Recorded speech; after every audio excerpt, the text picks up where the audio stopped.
Billy, I need to talk to Simon. We need... Billy, wait. Oh, Simon. Billy. Do it, Gordon.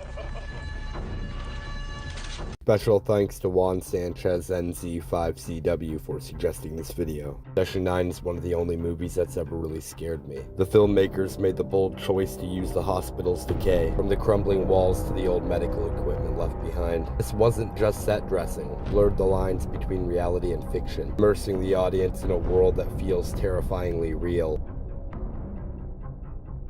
And there's something here. I mean, there's nowhere like this in North America. This is probably the scariest building in the world. There's something very human about this place. There's something that's here that's in all of us. It's a heavy-duty place. It's extremely heavy-duty, and it's very psychic, and I think we all, in a sense, have to protect ourselves.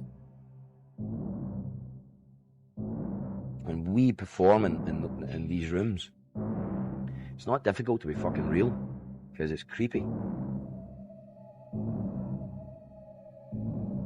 We wrote the script with this actual location in mind. Don't suggest there was no pain in this place. Don't suggest that this was a lovely little sunny outpost for the inmates. Thousands upon thousands upon thousands upon thousands of people have sat here with their fellow inmates, and the odd nurse popped around, popping pills in their mouths in the 60s, hitting them in the head in the 50s, restraining them on the ground in the 40s, you know.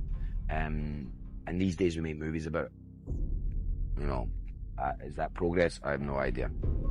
There's a real element of loss here. There's a real element of kind of a high-stakes tragedy that's taking place. Yeah, this is where they did the lobotomies. This is what happened. This was the horrific thing that happened here. You can just keep, it can just keep going.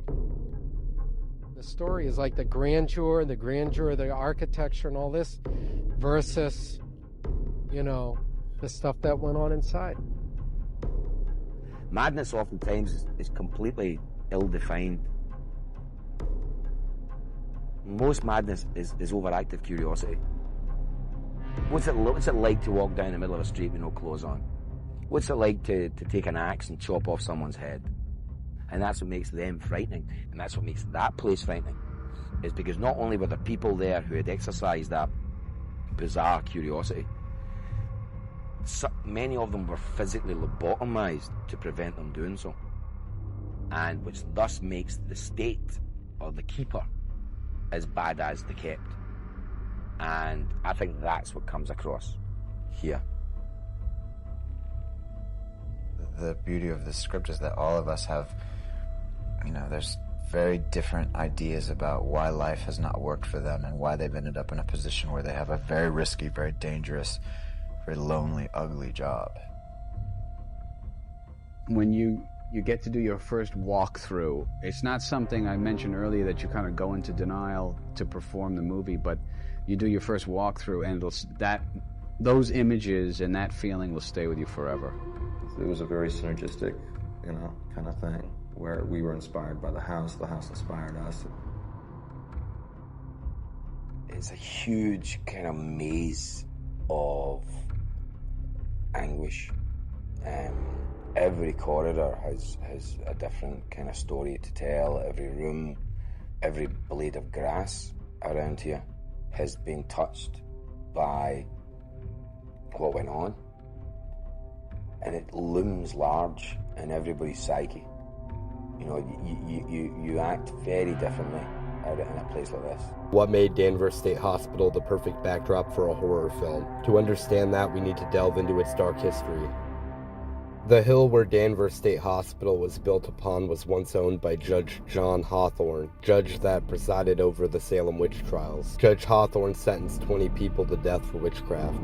For 114 years, Danvers State Hospital in Massachusetts treated patients suffering from severe mental illness. Originally named the State Lunatic Asylum at Danvers, it was designed in the Kirkbride style, 19th century architectural design concept. Mental asylums characterized by towering spires and pointed arches, evoking the image of Gothic cathedrals. The building was constructed in a bat-wing shape with a central administrative structure and patient wards extending outward like bat wings. The main administration building had several sections and served as the center between the two wings. This is the location where patients would be admitted to the hospital. The administrative building was huge and in relatively good shape, especially when compared to the rest of Danvers. It's some nice files they left for us. I say they contain the official court documents. Here's one from 1967. July 12th, 1967. The building had a gymnasium, which was featured in a news report from the early 1990s regarding budget cuts to Danvers. A morning woodworking class to focus the mind. An afternoon volleyball game. Best 2 out of 3 wins. How was program? Okay. And for most, prescribed medication every single day at 3 p.m. In this unsettling photograph, nurses and doctors can be seen posing outside of the building. Upon closer inspection, you can see a patient with his hands pressed up against the window. This is a Christmas card from the hospital in the early 1900s. This card was sent by a male patient who had been condemned to the J ward because he'd killed 3 men with an axe while hearing voices. Court paperwork from the 1940s shows a request for information on a former inmate turned patient, but the request was sent to Clarence Bonner, medical doctor in charge of the lobotomy theater and the namesake of the Bonner Medical Building. This patient had been lobotomized weeks before this request ever arrived. There were a lot of sections of Danvers State Hospital. These sections are referred to as wards. Ward A and Ward J were dubbed the worst wards. Ward A was on the female wing and Ward J was on the men's side. Both remained farthest away from the main administration building. They contained the most dangerous and mentally disturbed patients, exclusively housing patients that were deemed criminally insane. This means the patients had committed extremely violent crimes like rape and murder while suffering from severe psychosis. The staff from Ward A and J were known for subjecting the patients to some of the cruelest punishments in the entire hospital, with staff forcing patients deemed too disruptive to receive lobotomies. I'll follow you.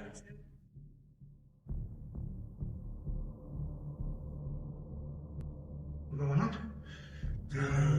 Let's stay on this floor until we have to change floors.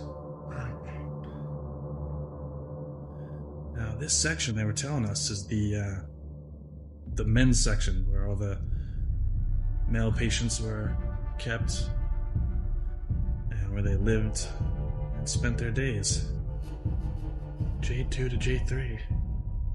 It's rumored that section J and A are where the most dangerous, the craziest of the crazies were put, which was at the extreme ends of the facility so that they didn't have too much contact with the rest of the people.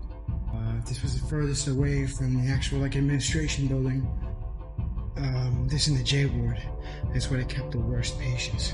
In 1948, Danvers State Hospital performed its first transorbital ice pick lobotomy, inserting an ice pick through the eye socket into a patient's brain and scrambling the frontal lobe. Here the skull is thin enough to transmit light, and it can usually be perforated easily with a sharp instrument. The deep frontal cut severs most of the radiation from the thalamus to the tip of the frontal pole. Danvers soon turned lobotomies into a standardized practice, performing them on an industrial scale to combat the rise in severe psychiatric cases. Danvers trained a select group of surgeons to perform the procedure with precision, emphasizing consistency to ensure smoother entry and more precise targeting of the frontal lobes. They pioneered a streamlined protocol, allowing for multiple surgeries to be conducted daily with speed and efficiency.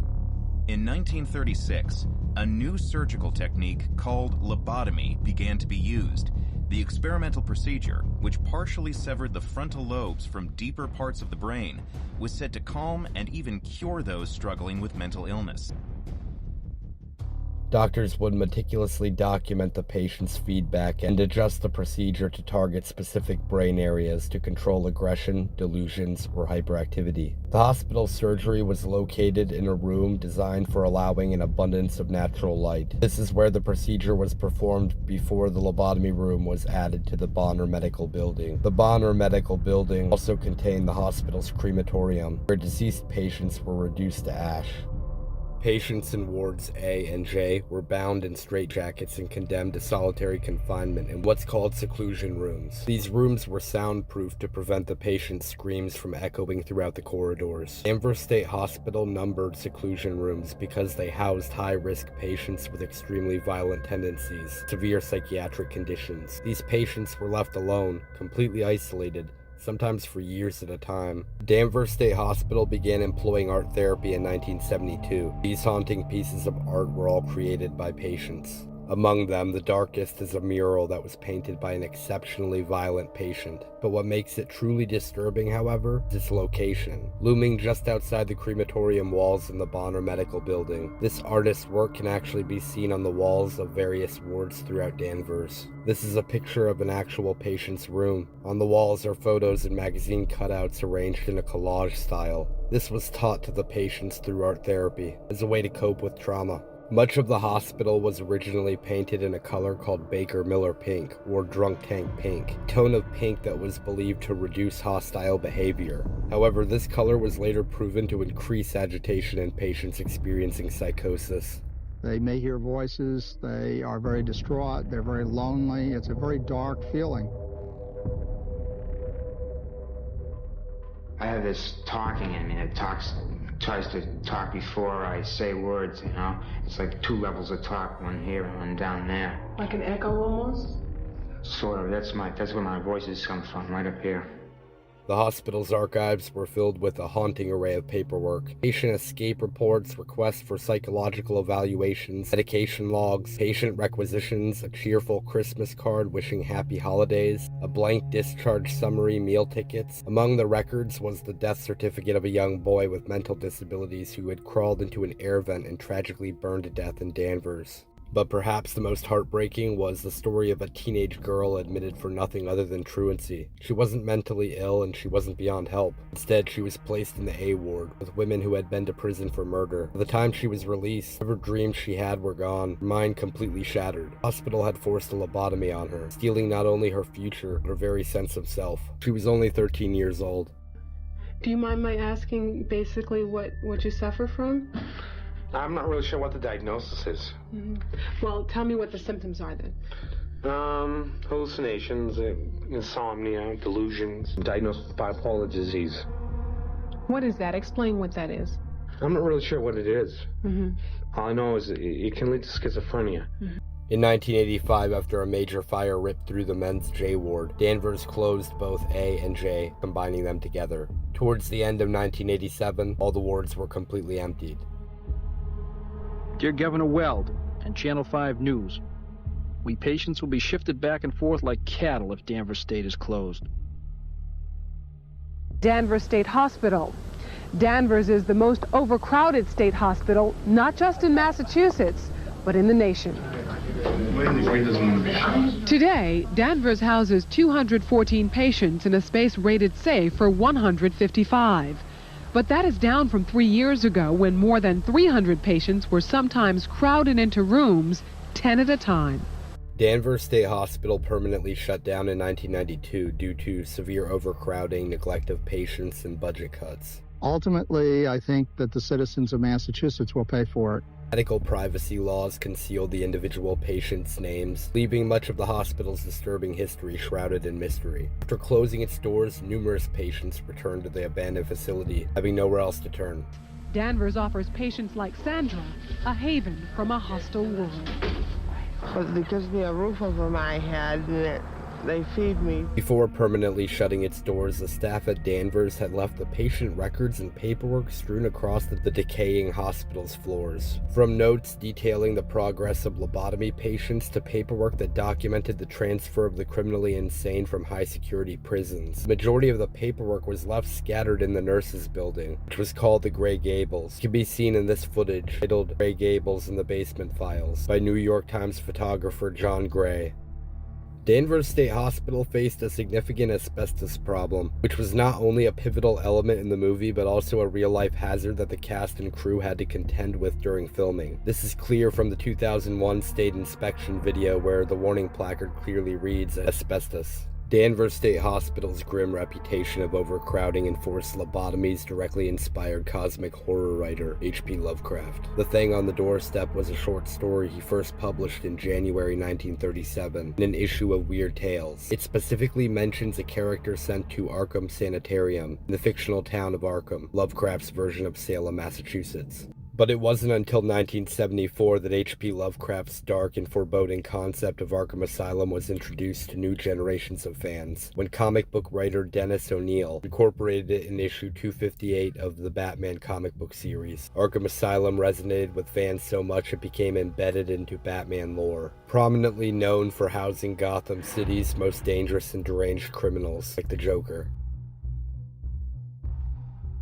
The 1958 film Home Before Dark prominently featured the iconic facade of Danvers State Hospital, using it as a striking backdrop for several scenes, though the name was changed to a fictional hospital for the film. Its unique architecture is so distinctive that it's easy to recognize which moments were captured there. 2001 science fiction film Avalon was also filmed at Danvers State Hospital. The hospital's eerie Gothic architecture symbolized a crumbling society, perfectly aligning with the film's heavy themes of isolation and artificial realities. In the early 2000s, Danvers State Hospital was even featured on the cable access show Scared, with the episode titled Danvers Mental Institution. Danvers State Hospital was placed on the National Historic Registry in 1984. The building's history should have been preserved, but the Avalon Bay Construction Company purchased the land to create condominiums. As a result, the A and J wards were completely demolished, leaving only the main administration building, the Kirkbride structure, standing. The decision to demolish the outer wards drew heavy criticism, as the crumbling halls were not only of profound historical significance, but also the grim quarters where the most vulnerable patients were cast away, their suffering sealed in silence. To drive up that driveway and see the Kirkbride building is an overwhelming physical experience. This is a quarter of a mile long. It was considered a castle on the hills. There's so many levels of sadness losing that building. Sadness because a large part of this Gothic building will be demolished.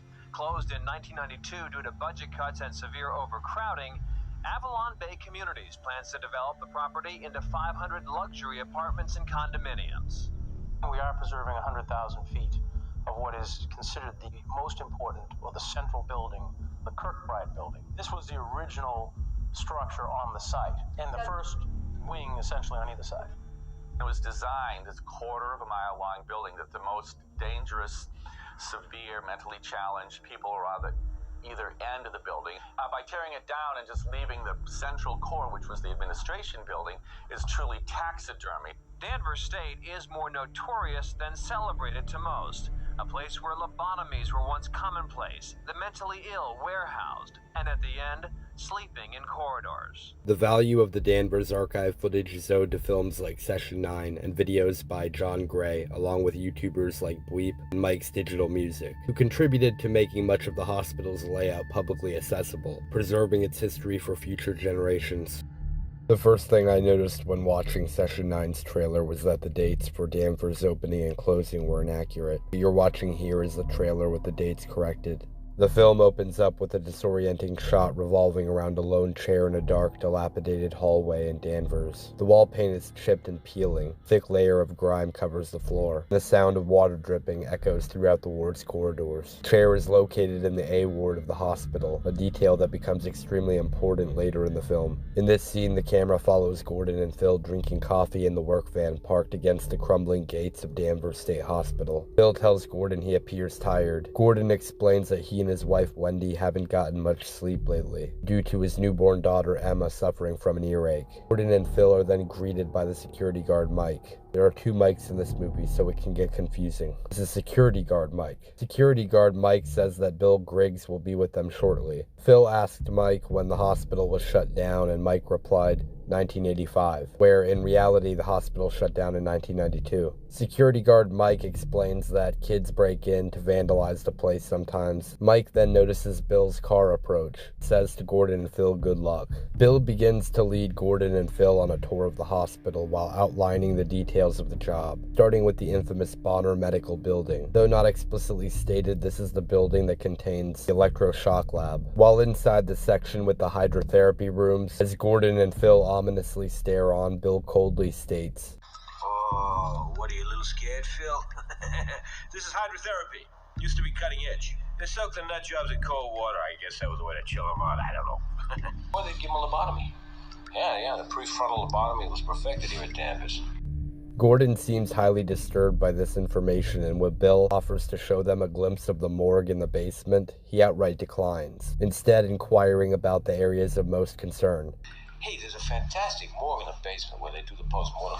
Bill, could you show us the problem here is? Bill then leads Gordon and Phil to the A ward, the most physically damaged section of the hospital. In the third scene, Bill, Gordon, and Phil explore the grim, deteriorated Ward A, located on the third floor of the building. Bill explains that this section was referred to as the snake pit by the staff and that it housed the worst and most psychotic patients in the whole hospital.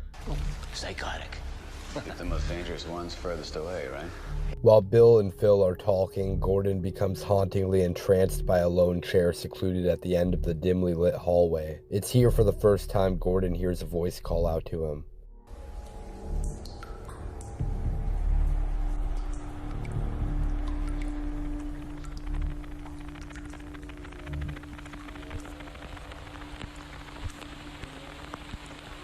Hello, Gordon.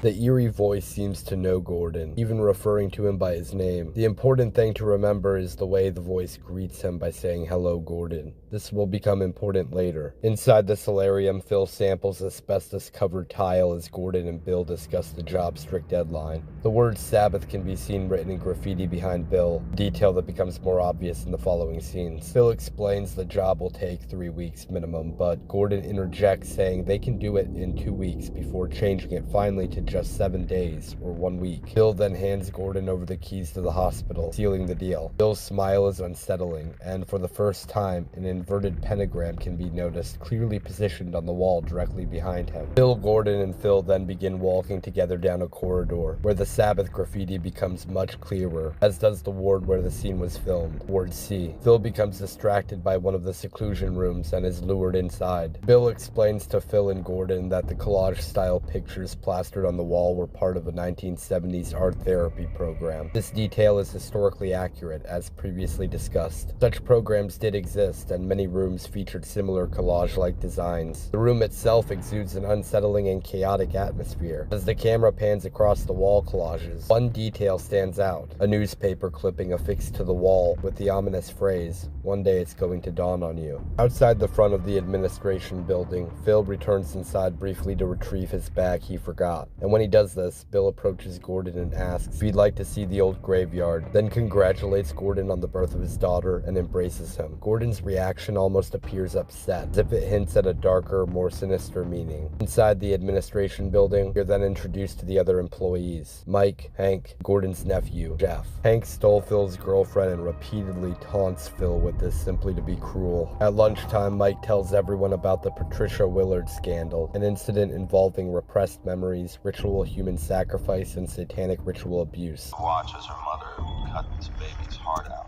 with a stone dagger. She'd drink the blood. Others would eat the flesh.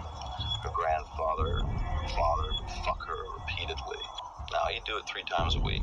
Mike claimed that after receiving therapy at Danvers, Patricia recovered memories of her abuse by her own family. But after a court-ordered doctor's evaluation, it was determined that Patricia was still a virgin. As a result, Patricia Willard's family countersued the doctors. Mike said the Patricia Willard scandal, coupled with the budget cuts, caused the hospital to shut down. Gordon appears disturbed by the mention of satanic cults and human sacrifice. Perhaps the most dangerous kind of devil worship comes in the form of underground cults. Most of them are very secretive, usually organizing clandestine rituals in the dark of night. In the 80s and 90s, the satanic panic fueled narratives about strange satanic rituals in which virgins were sacrificed and cannibalized by the cult. None of these reports have ever been verified.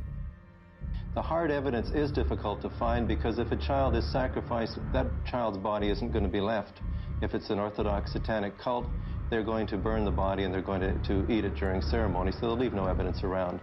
The Patricia Willard scandal was fictional, but it echoes numerous controversial real-life incidents, including the Rosenhan experiment. The Rosenhan experiment in 1973 was a psychological study by Dr. David Rosenhan to test the validity of psychiatric diagnosis. Dr. Rosenhan and 7 healthy pseudo-patients pretended to hear voices to gain admission to 12 psychiatric hospitals all across America. Every person was diagnosed with schizophrenia, despite acting normally once inside. The hospital revealed the significant flaws in psychiatric diagnostics, standing as a grim reminder how healthy individuals could be so easily misdiagnosed. Between 1969 and 1972, a group of colleagues and I gained admission to psychiatric hospitals by faking a single symptom, which was that we said that we heard voices, and the voices said, empty, dull, thud. The moment we were admitted to the hospital, we abandoned our symptom, and we behaved the way we usually behave. The question was, would anyone detect that we were sane? The answer was, no. No one ever did. The term we use to describe the experience is dehumanized. Nobody talks to you. Nobody has any contact with you. The average contact of patients with staff was about 6.5 minutes a day. Nobody comes to visit. The first time I was in a psychiatric hospital, on an admissions ward with 41 men, my wife constituted 4 of the 7 visitors on a weekend. Psychiatric hospitals are storehouses for people in society whom you really don't want, whom you really don't understand, and for whom you've lost a great deal of sympathy. When the power goes out in the basement, Jeff refuses to check the generator because he's terrified of the dark. Mike ventures down into the basement and discovers a session room, piled with boxes of old audio-taped therapy sessions. The light above him shifts directly onto a specific box, as if signaling the tape's significance. Intrigued, Mike cuts the seal from the box and examines the tapes. In reality, this room is not located in the basement, but a different section of the hospital, in the administrative wing. Mike begins to play one of the session tapes for the first time, hearing the former patient Mary Hobbs talk about her traumatic past. Throughout the session, Mary becomes agitated and switches between different alternate personalities. I know this is difficult, Mary, and that's why we're here to help, okay? I miss Peter. I miss him so much. Mary, I want you to try to remember what happened 22 years ago. On Christmas night in Lowell. That's when we grew up. Yes. Can you tell me what happened that night in Lowell? Nothing happened. Mary, something did happen. That's why we have these sessions to help you remember, so you can get better, okay? No. No, I can't remember. File note. The patient is showing extreme agitation. She is putting her fingers in her mouth. Mary. Mike appears visually disturbed by the tapes, but at the same time intrigued, as if they're unraveling something he's not prepared to hear. Dissociative identity disorder, formerly called multiple personality disorder, is a controversial diagnosis that gained prominence during the 80s and 90s, along with controversial theories like recovered memory syndrome. In the early 1950s, 2 doctors stunned the public with a patient they called Eve. Eve was a housewife from Georgia who appeared to have 3 distinct personalities. Could I speak with Eve Black, ma'am? Eve Black?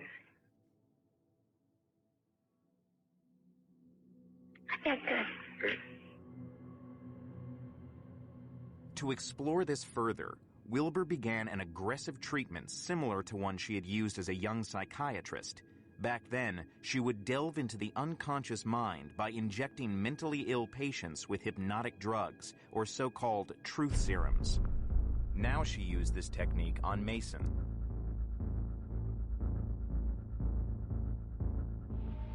It would be 1, 2, 3, and you may go to sleep. Something happened last night at 10 minutes after 10. What happened? She died. Who is she? That other girl. What's her name? You know it? I don't know her name. Yes, dear, you do. No, doctor, don't know her name. I don't see her very many times. And what did she say? She talked to me. And what did she talk about? I feel sick. All right, sweetie. What's your name? I'm Shirley. Mm-hmm. She said her name was Shirley. How old are you? 11. Mm-hmm. So there are two Shirleys, the 11-year-old Shirley and the grown-up Shirley. Right? What stopped you from growing up, sweetie? Sweetie? Sweetie?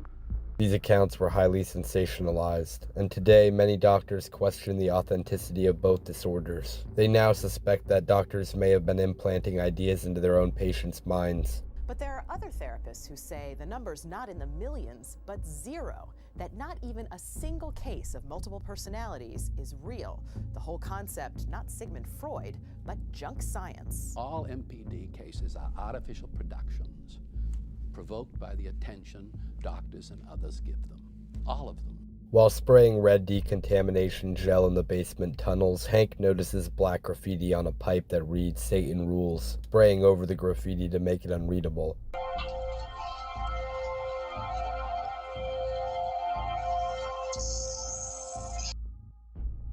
Hank then discovers a rare coin which he pockets before walking further down the basement tunnel towards the Bonner Medical Building. Lured by a trail of coins, Hank approaches a brick wall at the end of the tunnel. After dislodging one of the bricks with his knife, heaps of coins and jewelry pour out of the wall, and Hank is thrilled. As the camera pans out, it's revealed that Hank is delving through the remains of the crematorium on the other side of the wall, and it's now very clear that this is the Bonner Medical Building, the same place lobotomies and shock treatments were carried out. After falling into disrepair, the steeple of the main administration building had been stored behind the Bonner Medical Building. In one of the scenes that creeps me out the most of this movie, Gordon hears the voice again, this time emanating from a gazebo that's covered in crosses.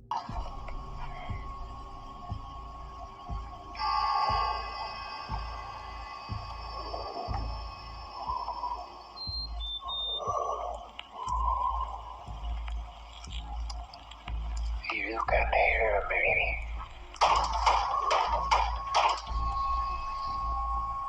Gordon's visibly shaken, but Phil snaps him out of it. Hank tells Jeff about how stressful the job is, and that it will eventually get to him, advising him to have an exit plan. Hank explains that Gordon has always been calm, but that lately he's noticed some psychological cracks. Mike begins to listen to another tape featuring one of Mary's other alters, Princess. Mary. Have you seen our doll, Mr. Doctor? Who am I speaking with? Mary got a China doll from her mommy, and we can't find it now. No, Princess, I haven't seen it. Maybe Billy knows where your China doll is. Silly. Princess, tell me what happened on Christmas 22 years ago in Lowell. We got presents. Mary got a pretty China doll, and Peter got a big old knife. Then what happened? Mary's mommy and daddy went to sleep, and then we played upstairs. Peter turned off the light and hid, and Mary tried to find him. Who played upstairs, Princess? Mary and Peter. And me and Silly. Has Billy told you what happened next? Billy only tells me nice things, Mr. Doctor. Like that I'm pretty. Princess, was Simon there that night? Simon? Oh, I don't know any Simon. Billy's never told you about Simon? No.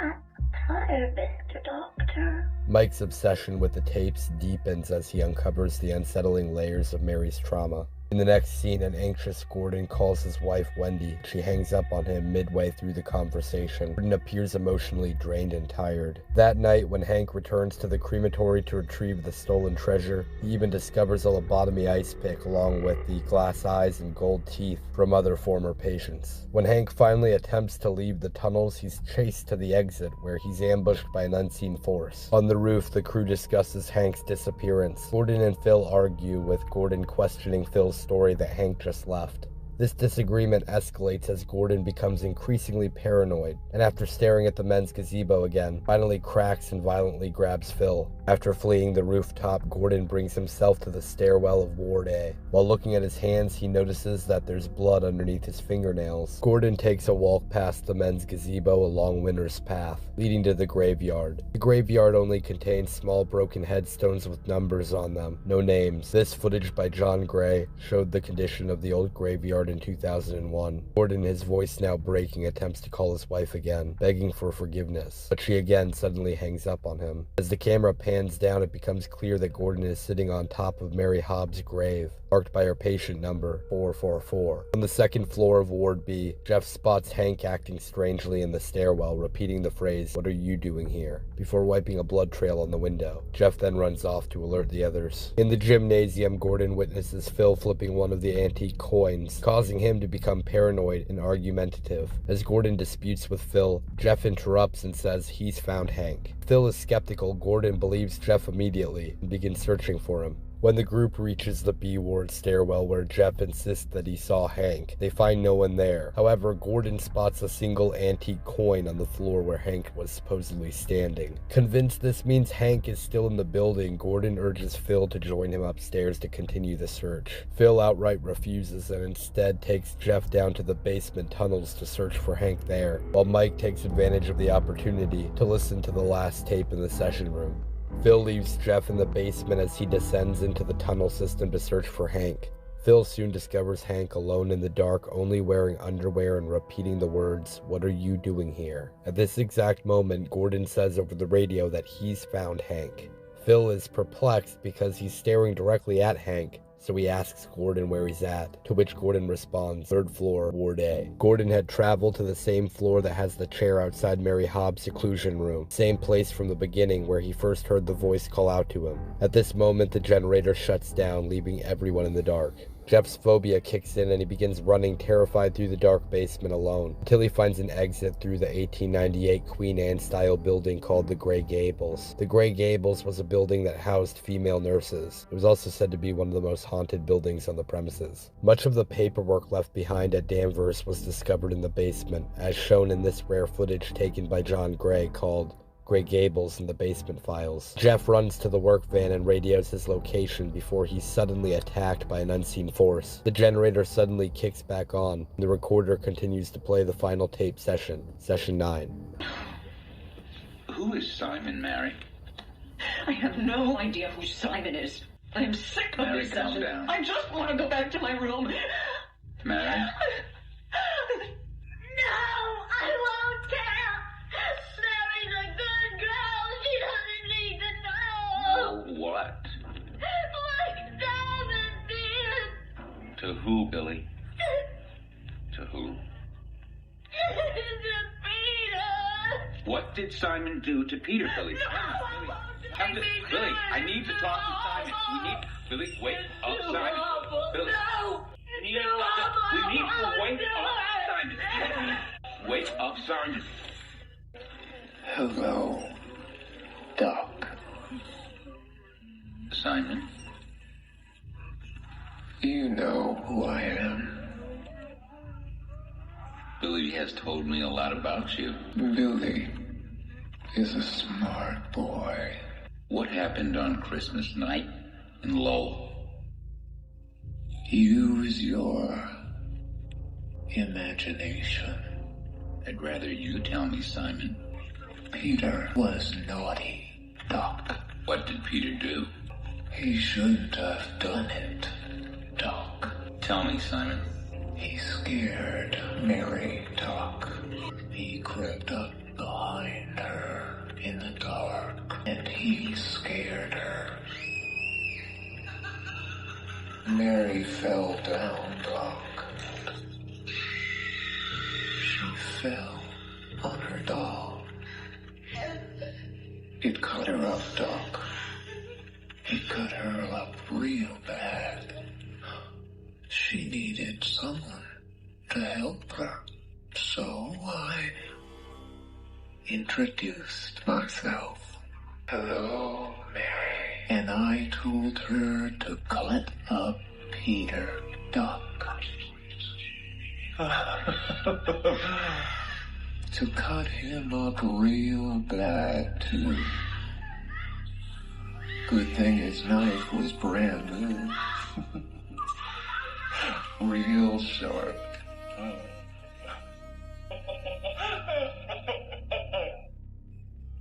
There was a lot of blood, Doc. So much blood. But Mary wanted to do it. So she did it. Why did you do it, Simon? Because Mary let me, Doc. They always do. They always do. As Mike listens, he finally hears Simon's voice. Simon confesses to encouraging Mary to murder her entire family. We finally realize that this is the same voice that has been conversating with Gordon. Inside Mary Hobbs' seclusion room 444, located in the dilapidated Ward A, Gordon discovers pictures of his wife and daughter plastered all over the walls, intermixed with those of previous patients. Gordon completely breaks down, and Simon can be heard laughing sadistically at his pain. As Gordon stares at the pictures on the wall, Phil enters the seclusion room saying they've found Hank, and that he's hurt really bad, before vanishing. In his work van outside, Gordon hears Phil say over the radio that he's found the one responsible, to which Gordon enters the solarium only to discover Phil hovering over Hank's lifeless body. Phil tells him to take a closer look, and when Gordon removes Hank's sunglasses, it's revealed a lobotomy ice pick has been lodged deep inside of his head. Phil then says to Gordon, "I wouldn't mention this to anyone, because if they find out about Hank, they're gonna find out about the others." When Gordon becomes angry and accuses Phil of hurting Hank, Phil yells at Gordon to wake up. Gordon screams that he is awake and realizes that he's completely alone. Simon then orders Gordon to remember what happened. Do it, Gordon. Do it now. In a moment of clarity, Gordon discovers that he's been responsible for the deaths manipulated by Simon. He also finally realizes that he murdered his wife and daughter days ago in a fit of rage. This final revelation drives Gordon completely psychotic. As he's approached by Hank's replacement, Craig, Gordon grabs him and lobotomizes him. Craig did not stand a chance. Gordon, now fully aware of the horrific crimes he has committed, collapses in Mary's old room. He cries, talking on his broken phone, begging Wendy for her forgiveness. As the film draws to a close, Gordon is alone in the solarium, mentally shattered, having lost all touch with reality. As the haunting sound of Mary Hobbs' therapy tape begins to play in the background, and the camera pans over an aerial view of the hospital. And where do you live, Simon? I live in the weak and the wounded. Doc. On the tape, we finally hear the end of the 9th session, the one where Simon speaks directly to the doctor. At the end of session 9, Gordon wanders around the solarium in a psychotic state. But if the solarium was located in the main administrative building, and the session tapes resided down in the hospital's basement tunnels, then who played the tape?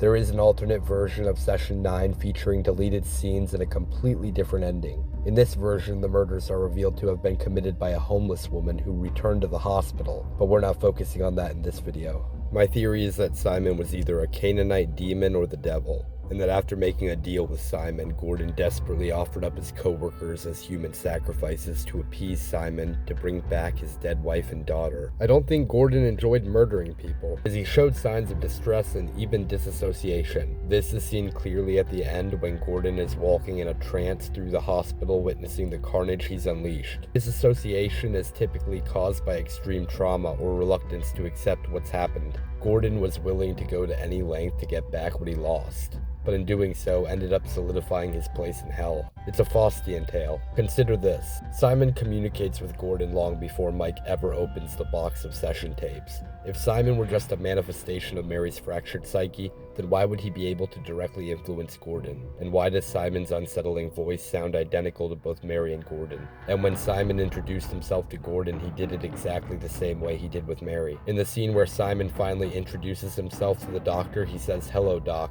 When Simon does this, he strongly accentuates the word Doc. It gave me the implication that he was trying to shock or scare the doctor on a deeper level. I think Simon sensed the doctor was weak and wounded in some way, was preying upon him. When the doctor replies to Simon, you can hear a slight crack in the doctor's voice, followed by a sharp pause. Since Gordon and Mary committed terrible crimes after Simon addressed them directly, it makes me think that the doctor might have also ended up killing his family. Simon seems to have a preference for family annihilation. It's even stranger considering when asked by the doctor if he's Simon, Simon's reply to the doctor was, "You know who I am, Doc." I think the foreman in the beginning of the film, Bill Griggs, was actually one of Simon's many forms. Bill acted as a tempter of sorts, leading the crew into the hospital. He showed Gordon and Phil the most disturbing areas like the hydrotherapy rooms, morgue, Ward A, and the old cemetery, pointing the crew towards their doom. Then Bill vanishes once he's set the plan in motion, revealing that he was only there to bring about the crew's downfall. Gordon was manipulated by Simon, driven by his desperate desire to bring back his wife and daughter. Simon exploited Gordon's guilt, offering the illusion of their resurrection in exchange for sacrificial killings, leaving Gordon completely consumed by guilt and madness. I think Danvers State Hospital and its decaying structure represented purgatory or hell. While Hollywood may lean towards depictions of fire and brimstone, the reality of suffering in an abandoned mental hospital is just as disturbing. The crumbling walls, rotting floors, and eerie silence of the hospital left to ruin, they evoke the same sense of desolation and neglect. A place where there is no hope, no escape, and no light, just oppressive darkness and solitude. The crumbling state of the asylum with peeling paint, rusted bars, and overgrown vegetation serve as a metaphor for the eternal degradation that hell represents. Similar to Dante's Inferno, Ward A, the most deteriorated section of the hospital, strongly resembled the lowest layer of hell, the ninth circle where Simon resided. When Mike mentioned the possibility of cult involvement at Danvers, and Gordon became visibly uncomfortable, suggested to me that there might be a satanic cult involved. However, I believe the role of the cult is secondary to the broader narrative. A group of people worshipping the devil in an abandoned mental asylum doesn't seem to add much to the story unless, of course, they are worshipping Simon, which would actually make more sense. My theory is further supported by the satanic graffiti strategically placed on the walls of Danvers. I also believe this explains why Hank survived after being lobotomized at the end of the film. Hank displayed almost every type of sin, from greed to lust, but when he encountered the Satan Rules graffiti, it clearly disturbed him. As a result, he crossed it out. Most people seem to leave this out, but I'm just saying, he was lobotomized, but by the end of the film, Hank technically wasn't dead. The broken chair was Simon's throne in hell. Gordon's interactions with the chair indicated that he was being manipulated into committing further violent acts. His sadness when he stared at the chair reflected his guilt and submission to Simon's influence. Session 9 had 5 workers, and the film's timeline spanned 5 days. According to the Bible, Christ suffered 5 wounds while dying on the cross. The point of Christ's sacrifice was so that his blood could wash away the world's sins. In Session 9, the 5 days resembled an inverted version of this concept, marking Gordon's attempt to sacrifice his co-workers in order to cleanse himself of his own sin. Gordon's murders did not cleanse his guilt, but instead permanently stained his soul. The same concept can be applied to the fact that Gordon dropped the deadline down to a single week or 7 days. In the Old Testament, this is how long God took to create the universe. 7 days represented Simon's own perverse creation. Mary's therapy sessions spanned 9 tapes, and the 9th hour was the time when Christ died. According to the Bible, when Christ died, the world was left in darkness on the 9th hour, much in the same way Gordon is left in complete darkness when the 9th session tape is finally played, particularly in Ward A, where the most violent patients were kept. In Revelations, Alpha signified Christ, It was Gordon's final warning, not to ascend the staircase to Ward A. Gordon's first warning was earlier in the film when he looked at his broken phone and ignored the button labeled Alpha. The letter B in the B ward symbolized Baal, a false idol. He was referred to as Baal-Zebub or Lord of the Flies in some areas, and was portrayed holding a thunderbolt and standing on a mountain or a bull. Worship of Baal involved sacrifices, including child sacrifice. These sacrificial rituals were usually conducted in desolate high places with elevated altars. This is why Danvers provided the perfect location for Gordon to carry out his depraved murders. It's the reason why Gordon wanted to lure Phil to the 3rd floor when they were searching for Hank. He tried to do the same thing with Mike. Jeremiah 44:4 warned the people of Judah about their persistent worship of false gods, ominously warning that the rejection of God would only result in judgment and destruction. The solarium, once designed to bathe patients in natural light and fresh air, becomes a place of haunting transformation. By the film's conclusion, Gordon finds himself mentally and spiritually shattered within its walls. It's as if he was waiting in vain, hoping for God's light to descend upon him, only to be swallowed up by the very emptiness he sought to escape. Gordon rejected God, and this resulted in eternal damnation. Not because God abandoned Gordon, but because in the end, Gordon chose to fully embrace darkness over light. If you liked the video, drop a like and subscribe. If you didn't like the video, well, fuck you.